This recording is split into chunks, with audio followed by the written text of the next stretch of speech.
같은 나이, 같은 동네, 비슷한 삶을 살았는데 한 사람은 치매가 오고 한 사람은 80이 넘어서도 손주와 바둑을 둡니다. 그 차이는 생각보다 아주 작은 데서 갈립니다. 2024년 세계 최고 권위의 의학 저널 랜시터 랜서시 치매에 관한 대규모 보고서를 발표했습니다. 전 세계 수십 명의 석학이 참여한 이 보고서의 결론은 이렇습니다. 치매의 약 45%는 우리가 바꿀 수 있는 생활 습관과 관련이 있다.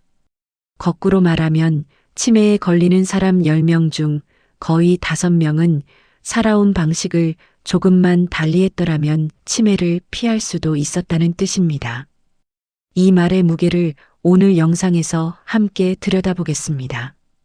오늘은 치매에 걸리는 사람과 걸리지 않는 사람을 가르는 생활 습관의 차이 5가지를 이야기하려 합니다. 막연하게 건강하게 사세요라는 말이 아니라 실제로 수천 명을 10년 넘게 추적한 연구들이 밝혀낸 구체적인 차이입니다. 하버드 연구진이 발표한 결과에 따르면 이 중 4-5가지를 함께 실천한 사람은 그렇지 않은 사람에 비해 치매 발병률이 최대 60%까지 낮았습니다. 60%입니다. 약 한 알로 이 수치를 만들어내는 약은 아직 세상에 없습니다. 이 영상을 끝까지 보시면 나는 지금 어느 쪽에 가까운가를 스스로 점검하실 수 있게 됩니다. 그리고 오늘 저녁부터 바로 시작할 수 있는 것이 분명히 하나는 생길 겁니다. 5가지를 하나씩 말씀드릴 테니 내 생활과 비교하면서 들어보시기 바랍니다. 첫 번째, 몸을 움직이는 습관의 차이입니다. 치매에 걸리지 않는 사람들에게는 하나의 공통점이 있습니다.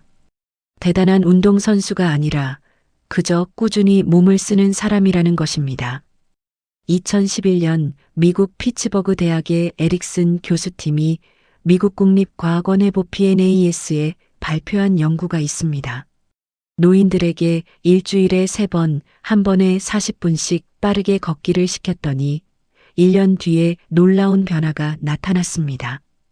기억을 담당하는 뇌의 핵심 부위인 해마의 크기가 평균 2% 증가한 겁니다. 나이가 들면 해마는 매년 약 12%씩 줄어드는데 걷기만으로 그 시계를 되돌린 셈입니다.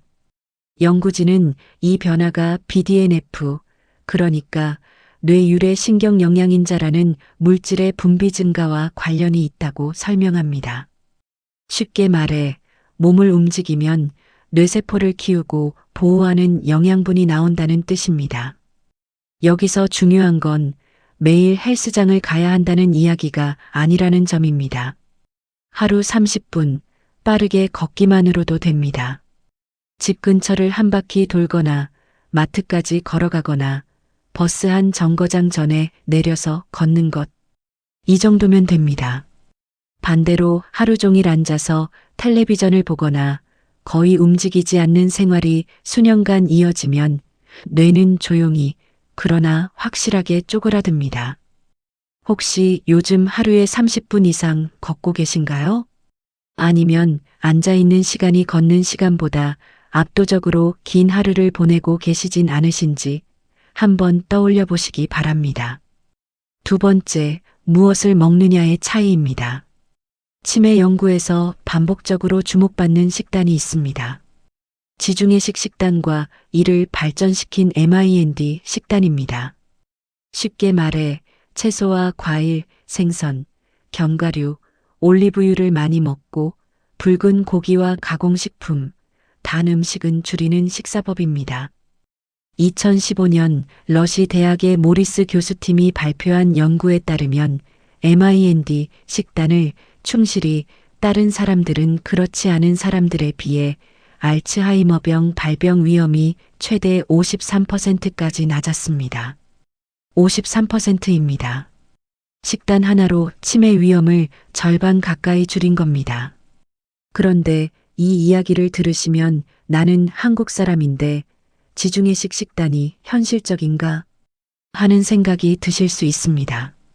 사실 우리 전통 식단 중에서도 이 원칙에 가까운 것이 적지 않습니다. 된장찌개에 두부 넣어 먹고 나물 반찬 서너 가지 올리고 고등어나 꽁치 같은 등 푸른 생선을 구워 먹는 식사, 이것이 이미 뇌 건강에 좋은 식단의 핵심을 갖추고 있습니다. 문제는 이런 식사 대신 라면이나 빵으로 한 끼를 때우거나 야식으로 튀김과 탄수화물을 반복하는 패턴이 고착되는 경우입니다. 한 가지만 기억하시면 됩니다. 일주일에 생선을 두세 번 드시고 끼니마다 채소를 손바닥 한 개 크기만큼은 올려보는 것. 이것만으로도 뇌에 전해지는 신호는 달라진다고 합니다. 식사를 바꾸는 게 어렵다면 간식이라도 과자 대신 견과류 한 줌으로 바꿔보시는 건 어떨까요? 여기까지는 운동과 식사, 어쩌면 익숙하게 들으셨을 수 있는 이야기입니다. 하지만 세 번째부터는 많은 분이 간과하고 계신 부분입니다. 그리고 실제 연구에서는 이 세 번째가 운동이나 식단 못지않게 강력한 보호 효과를 보였습니다. 세 번째, 잠의 질이 다릅니다. 나는 잠을 잘 자는 편이야. 이렇게 생각하시는 분이 많습니다. 그런데 치매 연구에서 말하는 잘 자는 것은 단순히 오래 자는 게 아닙니다. 핵심은 깊이 자느냐입니다. 우리 뇌에는 글림프 시스템이라는 청소 체계가 있습니다. 낮 동안 뇌가 활동하면서 쌓이는 노폐물, 그 중에서도 치매의 주범으로 지목되는 베타 아밀로이드라는 단백질 찌꺼기를 밤사이 깊은 잠을 잘 때 씻어내는 시스템입니다. 이 청소 작업은 깊은 수면 단계, 즉 비렘 수면에서 가장 활발하게 이루어집니다.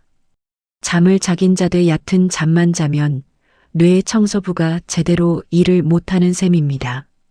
2021년 영국과 프랑스 공동 연구팀이 네이처 커뮤니케이션즈에 발표한 대규모 연구에 따르면 50세에서 70세 사이 성인 중 규칙적으로 7시간 안팎의 수면을 취한 사람은 수면이 불규칙하거나 만성적으로 부족한 사람에 비해 인지저하 위험이 약 57% 낮았습니다. 그러니 나이가 드니까 잠이 줄어드는 건 자연스러운 거지하고 넘기실 일이 아닙니다. 잠이 줄어드는 것과 잠의 질이 나빠지는 걸 방치하는 것은 다른 문제입니다. 매일 비슷한 시간에 눕고 자기 전 스마트폰을 멀리 두고 카페인은 오후에 끊는 것, 이런 작은 습관이 뇌의 청소 시간을 확보해 줍니다. 잠자리에 들 때 뒤척이는 시간이 길거나 새벽에 자주 깨시거나 아침에 일어나도 개운하지 않은 날이 많다면 그것은 뇌가 보내는 신호일 수 있습니다. 한번 자신의 수면 패턴을 돌아봐 주시기 바랍니다. 네 번째, 뇌를 쓰는 방식이 다릅니다. 이 부분은 의외라고 느끼실 수 있습니다. 흔히 치매 예방이라고 하면 머리를 많이 써라, 계산을 해라, 퍼즐을 풀어라, 이런 이야기를 떠올리시는데 연구가 말하는 핵심은 조금 다릅니다. 중요한 건 새로운 것에 도전하느냐입니다. 2006년 발렌수엘라 교수와 삭데프 교수가 발표한 연구에 따르면 평생 동안 인지적 자극이 높은 활동을 꾸준히 한 사람은 그렇지 않은 사람에 비해 치매 발병 위험이 약 46% 낮았습니다. 여기서 인지적 자극이 높은 활동이란 어렵고 거창한 것이 아닙니다.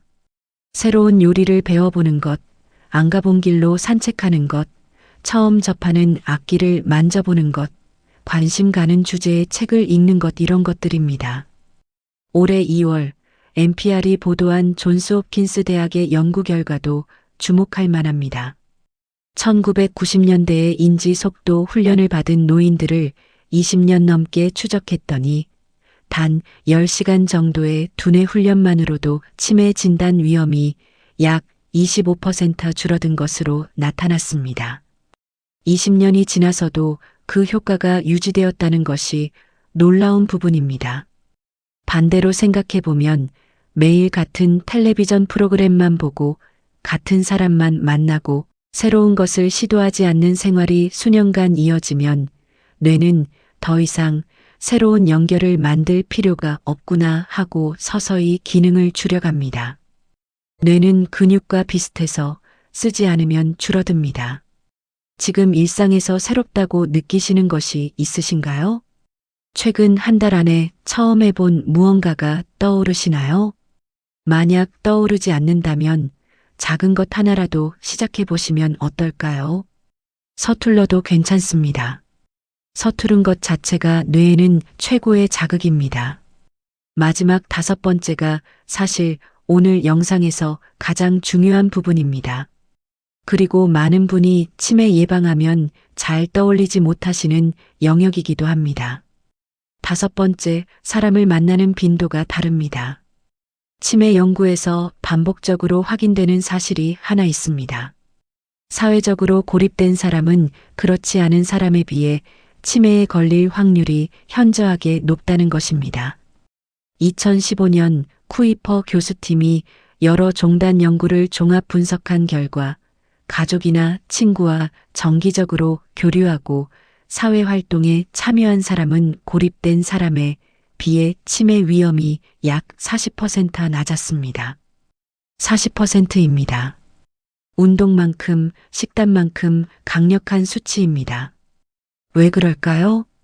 사람을 만나고 대화를 나누고 표정을 읽고 상대의 이야기에 반응하는 것, 이 모든 과정이 뇌에는 고강도 종합훈련입니다. 언어를 처리하고 감정을 조절하고 기억을 끌어내고 적절한 반응을 만들어내야 하니까요. 혼자 텔레비전을 보는 것과 오랜 친구와 1시간 수다를 떠는 것은 뇌 입장에서 완전히 다른 경험입니다. 그리고 한 가지 더 있습니다. 만성적인 외로움과 스트레스는 코르티솔이라는 스트레스 호르몬 수치를 높이고 이것이 기억을 담당하는 해마에 직접적인 손상을 줄 수 있다는 연구 결과가 있습니다. 반대로 의미 있는 관계 속에 있을 때 우리 몸은 스트레스 호르몬을 낮추고 뇌에 긍정적인 변화를 일으킵니다. 나이가 들수록 만남이 줄어드는 것은 자연스러운 일입니다. 은퇴를 하고 자녀가 독립하고 건강이 예전 같지 않으니까요. 하지만 그래서 더 의식적으로 사람을 만나야 합니다. 일주일에 2번 누군가와 얼굴을 보고 이야기를 나누는 것. 전화 한 통이라도 좋습니다. 동네 경로당이든 종교 모임이든 취미 동호회든 정기적으로 사람을 만나는 자리를 하나 갖고 계신 것과 전혀 없는 것은 뇌 건강에 있어서 하늘과 땅 차이입니다. 문득 전화기를 들었다가 누를 번호가 마땅치 않다고 느끼신 적이 있으시다면 그것은 외로움의 신호이자 뇌가 보내는 작은 경고이기도 합니다. 이 부분에서 뜨끔하신 분이 계실 수 있습니다. 괜찮습니다. 알아차린 것 자체가 이미 첫 번째 걸음입니다. 본론 정리해 보겠습니다. 치매에 걸리는 사람과 걸리지 않는 사람을 가르는 생활 습관의 차이 5가지. 첫째, 몸을 꾸준히 움직이느냐. 둘째, 뇌에 좋은 음식을 먹느냐. 셋째, 깊고 규칙적인 잠을 자느냐. 넷째, 새로운 것에 도전하며 뇌를 쓰느냐. 그리고 5째, 사람을 만나느냐. 결국 치매를 막는 것은 특별한 약이 아니라 매일을 어떻게 보내느냐, 삶의 태도 그 자체라는 것입니다. 고대 로마의 철학자 세네카는 이런 말을 남겼습니다. 우리에게 주어진 시간이 적은 것이 아니라 우리가 많은 시간을 낭비하는 것이다. 2000년 전의 말이지만 치매를 연구하는 현대의 의학자들이 내린 결론과 놀랍도록 닮아 있습니다. 우리에게 뇌를 지킬 시간이 없는 것이 아닙니다. 매일 주어지는 24시간 속에 뇌를 살리는 선택과 뇌를 방치하는 선택이 공존하고 있을 뿐입니다. 하버드 연구진이 말한 60%라는 숫자를 다시 한번 생각해 봅니다. 5가지 습관 중 4-5가지를 함께 실천한 사람은 치매 위험을 60%까지 줄였습니다. 이것은 희망의 숫자입니다.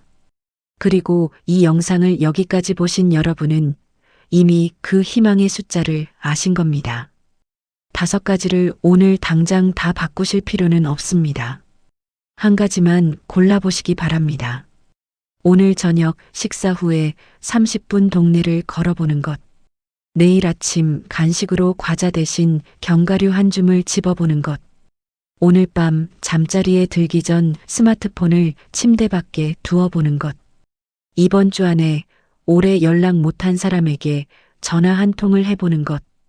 이 중 하나만 해보시면 됩니다. 작은 것 하나가 뇌에게는 나는 아직 포기하지 않았다는 신호가 됩니다. 2024년 랜십 보고서를 이끈 연구진은 이렇게 말했습니다. 치매 예방에 너무 이른 때는 없고 너무 늦은 때도 없다. 지금 이 영상을 보고 계신 이 순간이 여러분에게 가장 빠른 시작점입니다. 오늘 말씀드린 5가지 중 여러분에게 가장 와닿은 것은 몇 번째였는지 궁금합니다. 혹은 이미 실천하고 계신 좋은 습관이 있다면 댓글로 나눠주시면 다른 분들에게도 큰 힘이 될 겁니다. 여러분의 이야기를 댓글로 들려주시면 함께 이야기 나누겠습니다. 맑은 정신으로 나이 드는 것, 그것은 운이 아니라 오늘의 선택입니다. 다음 영상에서 또 뵙겠습니다. 감사합니다.